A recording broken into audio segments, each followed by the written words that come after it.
If you eat meat and chicken, maybe once a week. أنت ماشي على نظام غذائي معين؟ Yeah, maybe animals once a week. Animals, because animals ice, you know, like horse, like falcons, you know, ice, heart. So not too much animals. Of course, Arabic people don't eat horse, but I'm saying even meat, not too much eating meat. No good. Once a week, maybe maximum. And then vegetable, hummus, all good Arabic food, Middle East, like in the old time, like in the Muslim. Look at the Muslim. Bread, almond, apple. Go read. Yeah. Read. You discover in a Muslim a lots of good thing. Okay. Very smart Prophet Muhammad. He knew what's good for the future about the body. So look at that. Don't ask me, and believe me, you have everything. So Sayyidina Umar said, إياكم واللحم فإن له ضراوة كضراوة الخمر. It's in the Muwatta. Beware of meat, because it has an addiction like the addiction of wine. Beware of meat. إياكم واللحم, because it has an addiction like the addiction of wine. We have Muslims now eating meat 3 times a day, and then they're wondering why they have gout, why they have all these diseases. Seriously, start cutting that out. The other thing, I read a book last year called The Caveman's Diet.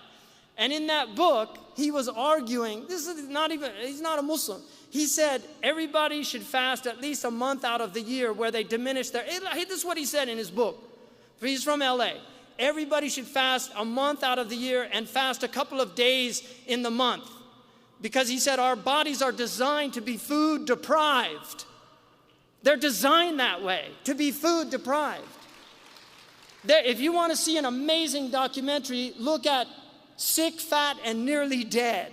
Sick, Fat, and Nearly Dead. And you look at the miracle that happens on that. A man who fasted 60 days and then got another man who was almost dead to start fasting, and the man's transformation was amazing. We need to transform our food. We need to eat healthy food that's locally grown. If we're going to eat meat, you shouldn't eat meat more than once a week. Imam Sahar al-Tusturi, one of the conditions when he took on students, one of the conditions he stipulated was they only ate meat once a week. In Maliki fiqh, a rich woman is entitled to meat twice a week.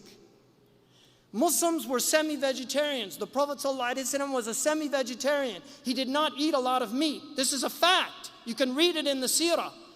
2 months they would see no smoke came out of his chimney. And they would say, what were you eating? They said, al-aswadain. It's in the Sahih collection. Al-aswadain, water and dates. Dates are one of the most beneficial foods in the world. So this is absolutely imperative that you change your diets. We're eating far too much processed foods. All of this cancer, 1 out of 4 people is getting cancer now. Heart disease, diabetes. 70% of people in some of the Gulf states over 40 have type 2 diabetes. 70%. They're drinking, eating all this processed food. Cancer has become epidemic in West Africa because they're eating all these processed foods. Eat fresh, healthy foods. Eat good foods. This is part of our religion. Allah doesn't mention food without mentioning halal and tayyib.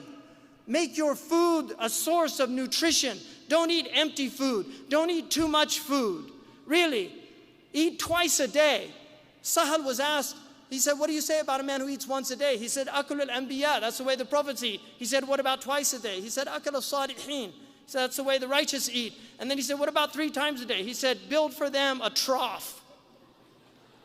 Build for them a trough.